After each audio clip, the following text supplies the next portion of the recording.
Hi guys, nagpaayos pala ako ng motor dahil pinalitan na yung ball race at medyo matigas na kasi yung manubela. Dito pala ako nagpaayos sa may G1 Scooter Part Accessories sa may Tandang Sura, Barangay Pasungtamo, Quezon City. Sa may harap lang ito ng drive-thru exit ng McDonald's. Pangalawang bisis na pala akong pumunta dito guys dahil nung una ay sinubukan ni Kuya baklasin yung harapan. Kaso nahirapan siya nito dahil lost thread na yung tornilyo ng steel bracket. Tsaka wala pa akong pamalit noon. Napa-order agad ako sa Shopee. Mabuti na lang mabilis dumating yung order ko. Kung makikita nyo, kailangan pang lagariin yung stock na steel bracket para mabaklas. Dito medyo nahirapan siya dahil nasa ilalim yung kailangang lagariin. Ang naging sanhi pala nito guys ay yung sobrang higpit at pagkakabit ng lost thread ng tornilyo. Doble yung trabaho ni Kuya dahil hindi napapalitan yung ball race kapag hindi mabaklas yung harap.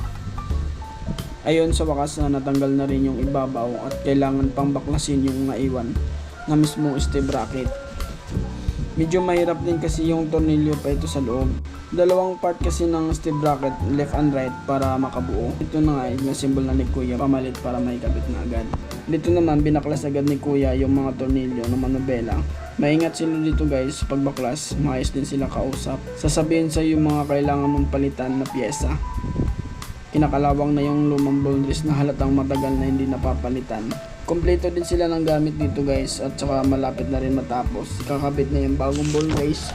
Ito naman yung steel bracket na bagong nakabit. Kunting ayos na lang at sinukat din nito kung gaano kahigpit yung manubela. Ayan, natapos na din. Nasa 1,700 yung paayos ng ball race. Tapos hindi pala nagbabayad ang pag-ayos ng steel bracket. Basta nakasupport ka lang at nakapalo sa FB page nila. Dito lang yan sa may G1 Scooter Part and Accessories.